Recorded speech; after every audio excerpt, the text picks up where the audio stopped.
સભ્ય અને ફાઇનાન્સ ચેરમેનની ઉપસ્થિતિમાં ભાવનગર સર્કિટ હાઉસ ખાતે પત્રકાર પરિષદ યોજાઈ। કેન્દ્ર સરકારના લઘુમતી સમાજના વકફ બોર્ડના સભ્ય અને ફાઇનાન્સ ચેરમેન રઈશ ખાન પઠાણની ઉપસ્થિતિમાં ભાવનગર સર્કિટ હાઉસ ખાતે પત્રકાર પરિષદનું આયોજન કરાયું હતું। ભાવનગરની શુભેચ્છા મુલાકાતે આવેલા ચેરમેન રઈશ ખાન પઠાણે મુસ્લિમ સમાજના આગેવાનો સાથે મહત્વની બેઠક યોજી હતી। વકફ બોર્ડની મિલકતો અંગે જાણકારી મેળવી ચર્ચાઓ કરી હતી। આ બેઠકમાં મુસ્લિમ સમાજના આગેવાનો ખાસ ઉપસ્થિત રહ્યા હતા અને આગામી વિધાનસભાની ચૂંટણી અંતર્ગત ભારતીય જનતા પાર્ટી દ્વારા મુસ્લિમ સમાજને ખૂબ જ મદદરૂપ બની હોય અને ભારતીય જનતા પાર્ટી તરફ મુસ્લિમ સમાજનું મતદાન વધ્યું હોવાનું પણ જણાવ્યું હતું। આ સાથે વકફ બોર્ડની મિલકતો અંગે પણ રાજ્યની મુલાકાત દરમિયાન મુખ્યમંત્રી સાથે મળીને ચર્चा विचारणा करशे ते अंगे पत्रकार परिषद दरमियान जणाव्યું હતું। Reporting by Hiren Bhayani, Bhavnagar. मेरा नाम रईस खान पठान है और मैं सेंट्रल वक्फ काउंसिल का मेंबर हूं, जो मिनिस्ट्री ऑफ माइनॉरिटीज़ के तहत सेंट्रल गवर्नमेंट में आती है। यहां पर मैं निजी तौर पर आया हूं समीर भाई के दावत पे, अल्ताफ भाई की दावत पर, आरिफ भाई के, और यहाँ हमारे बहुत सारे मित्र हैं। हम काफ़ी टाइम से यहाँ आना चाहते थे लेकिन आने का मौका नहीं मिला। यहाँ पर हमें कुछ चीज़ें ऐसी जाननी थी कि जिसके लिए हमें आना यहाँ ज़रूरी था। सबसे पहले तो ये कि वक्फ बोर्ड की कितनी प्रॉपर्टी हैं यहाँ पर और उन प्रॉपर्टियों का क्या हाल है, और नंबर 2, इलेक्शन अभी आने वाले हैं और सभी को उसका इंतज़ार है। यहाँ की स्थिति क्या है, माहौल क्या है, उसको समझने के लिए हमने ये प्रोग्राम बनाया यहाँ आने का। और हमें आके कुछ ही घंटे हुए, हमने यहाँ पर वक्फ बोर्ड की प्रॉपर्टी की मालूमात ली है और कुछ यहाँ के इलेक्शन के माहौल को समझने की कोशिश की है। हम आप लोगों से बात बाद में करना चाहते थे लेकिन इन्होंने प्रोग्राम आप लोगों के साथ पहले से तय कर दिया था।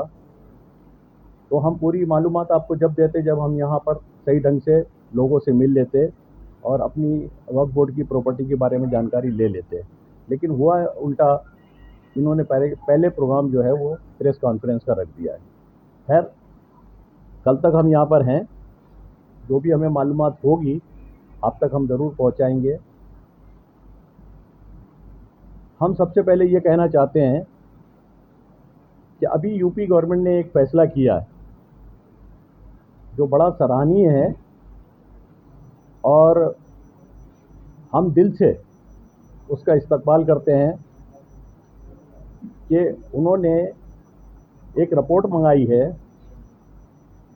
मदरसों के बारे में। 1 महीने के अंदर उन्होंने यूपी गवर्नमेंट ने रिपोर्ट मंगाई है कि कितने मदरसे यूपी स्टेट के अंदर हैं, उसकी जानकारी दी जाए। कितने लीगल हैं, कितने इलीगल हैं, कितनी वक्फ बोर्ड की प्रॉपर्टी पर हैं, कितनी सरकार की प्रॉपर्टी पर हैं और कितनी निजी संपत्तियों पर है। तो मैं चाहूँगा कि यहाँ गुजरात के अंदर भी इसी तरह का कोई ऑर्डर निकले और गुजरात गवर्नमेंट भी इसी तरह की जानकारी ले।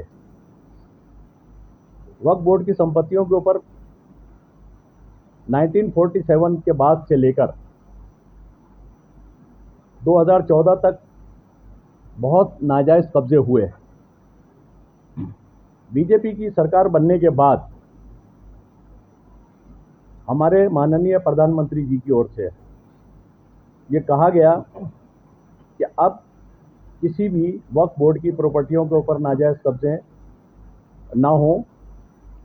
इसके लिए आप लोगों को पूरी जानकारी लेनी होगी पूरे देश से।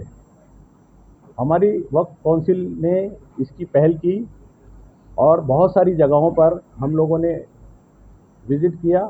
जहाँ पर भी हमको ये मालूम हुआ कि इसके ऊपर नाजायज़ कब्जे हुए हैं तो हमने बहुत सारी नाजायज़ कब्जों से अपनी ज़मीनों को वक्फ बोर्ड की आज़ाद किया। अफसोस इस बात का हमें है कि 1947 से पहले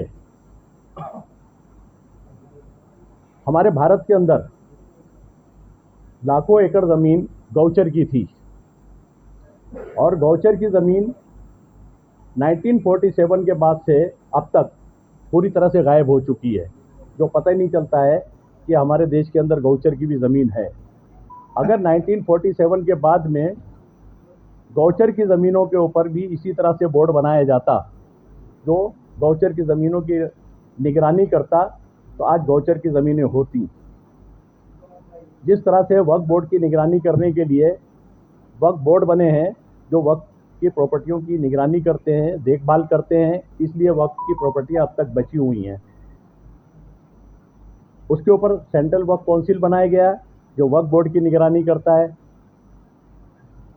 तो हम ये चाहते हैं कि वक्फ बोर्ड की प्रॉपर्टियां, जैसे कि हमारे माननीय प्रधानमंत्री जी चाहते हैं कि किसी के साथ में नाइंसाफ़ी ना हो, जिस तरह से सबको साथ लेके और सबके साथ में सबका विश्वास लेके सबको साथ में लेके सरकार के अंदर भागीदार बनाया है। 1947 के बाद में ये पहली बार ऐसा हुआ है कि बीजेपी की सरकार में सबसे ज़्यादा भागीदारी अगर दी गई है तो मुसलमानों को दी गई है। और जितनी फैसिलिटी बीजेपी की सरकार आने के बाद में माइनॉरिटीज़ को दी गई, इतनी कभी फैसिलिटी नहीं दी गई। हज का मसला हो या और कोई भी मसला हो, हर मसले में सरकार ने मुसलमानों को भरपूर फैसिलिटी दी है और माइनॉरिटीज़ के साथ में जितना इंसाफ